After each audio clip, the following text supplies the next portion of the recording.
The following video is sponsored by Cygames, the developers of Shadowverse. Try the game for free on Android, iOS or Steam. Download links are available in the video description. Welcome ladies and gentlemen, my name is Furo and today I want to have a look at the most interesting legendaries from the upcoming Shadowverse expansion Wonderland Dreams, coming out at the end of this month and featuring over 100 new cards set in a world of classic fairy tales and fantasy. Expect to meet iconic characters out of Alice in Wonderland, Beauty and the Beast and much more. Definitely a very exciting theme, and that's why I want to share with you the cards that I'm most intrigued to try out when the expansion hits the server.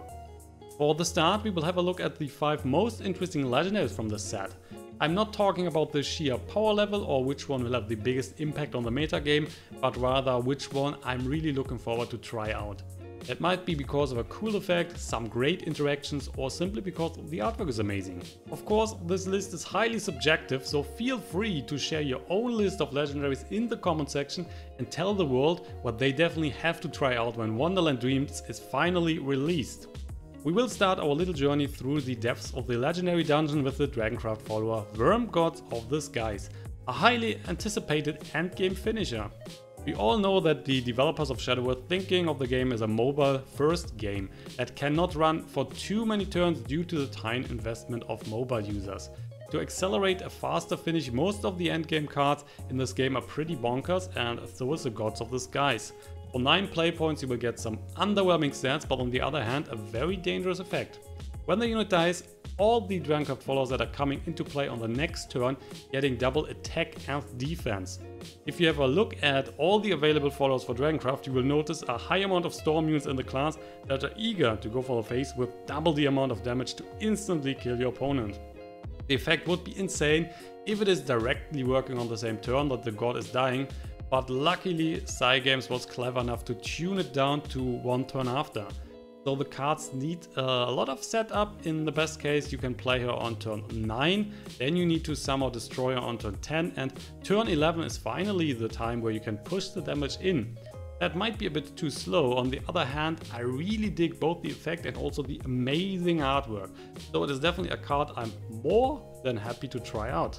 Contrary to my first pick, the second legendary to look out for is a very small follower that might be growing into a huge dragon over time. The small fairy dragon is the new Forestcraft legendary that starts at 0 attack and 4 health, but is getting bigger the more allied fairies have been destroyed since the start of the game. While it might not look too dangerous or valuable at a first glance, you can see the power of the card if you, for example, compare it with the Bloodcraft follower Spiderweb Imp that is costing 2 play points, 2 life points and has stats of 1 attack and 4 defense. That means that if you start the game with a fairy on your first turn, which is then getting destroyed on turn 2, you're getting the same amount of stats without the extra 2 damage taken in your face. Every Forestcraft build that was played so far has used fairies in one way or the other, so I would expect that there will be a place for the small dragon in many different decks. I mean, no one can deny a cute colorful dragon in that deck, am I right? Don't forget that he will get stronger over time. The more fairies that have been destroyed in the game, the bigger the dragon is getting.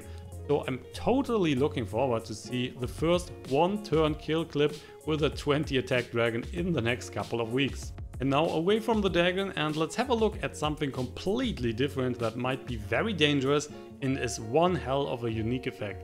Carabosse, the Wicked Fairy, is a new Bloodcraft follower with a new and crazy effect that allows you as a player for the first time to change how and if you are getting play points. When you play Carabosse, you are not getting any more play points at all, but instead dealing 1 point of damage to your opponent's leader and drawing an additional card at the end of the turn. This new effect will stay in-game even if your Wicked Fairy is getting crushed and destroyed, giving you an ongoing threat, a constant damage output and an increased card draw. While it might look like a downside to not get any more play points, you should not forget that you can play the card late in the game and you already have the maximum amount of play points, so not losing any future value, or you might just play her in an aggressive deck list that is not playing any high cost cards anyway. This way you are refilling your hand way faster and on top of that also increasing the potential damage each turn. This card will definitely find its way into the competitive scene, so better be prepared for it. The effect is always happening when you play her, so there will be no direct counter to it and you will put your opponent on a dead clock timer that is ticking down each turn. He's better killing you fast then, or he needs some good healing to survive the eternal drain of life. Not only Bloodcraft is going for crazy effect though, also Shadowcraft wants to have a word in this, so they are going for the Dark Allies. The Wonderland Dreams expansion is not only pushing the fairy tale theme, but also neutral decks will mostly become a force to recognize in the future. Cygames has released a bunch of cards that are directly or indirectly benefiting the play of neutral cards, and one of the prime examples for that is the Dark Allies Legendary. Similar to the Mordecai Duelist, this follower will come back whenever it dies, but in this case, not only that is happening, but you will also banish all allied Shadowcraft followers in play. On top of that, you are recklessly banishing all Shadowcraft cards in your hand and your deck at the start of your turn. That sounds not only crazy, but it is indeed, and one hell of a fact that is a huge push in a neutral direction. With every Shadowcraft card gone, all that is left in your deck will be neutral cards, so you better have your deck prepared for that, otherwise the fatigue is right around the corner.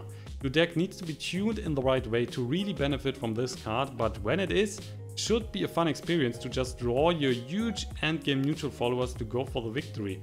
How competitive a deck like this will be has to be seen. Nonetheless, I'm really looking forward to try the card out. Last but not least, there is one more card that I want to share with you today, and that is the Queen of the Dread Sea. A 10 play point unit should give you a great effect, and oh boy, she will give you that. First of all, her artwork is really amazing and I'm totally digging her just because of that. But let's not forget about the super duper crazy effect. When you play the Queen, you can choose 2 cards in your hand, one neutral and one non-neutral, change the cost of those 2 cards to 0 and then discard everything else. Discarding cards is normally only in a discard deck really beneficial for you, but in this case it is worth it just because of the crazy amount of stuff you can do with 2 cards for 0. Playing 2 storm units for the final blow, redrawing and healing, dropping some defensive tools, setting up a lethal combination. The amount of different options provided by the Queen are huge and will most likely be a key gameplay element in the foreseeable future for a lot of different deck types. She might be the legendary that I will try to get my hands on first. And so far then, for my little journey to the most interesting legendaries from Wonderland Dreams. If you have a different opinion or want to share your own stories, I would be very happy to see those in the comment section. What are you most excited about? Wonderland Dreams is only a bit more than a week away, enough time for you to think about some crazy combinations for yourself. Thank you for watching today's Shadowverse episode, and I will be back on Friday for you. See you then guys, bye bye.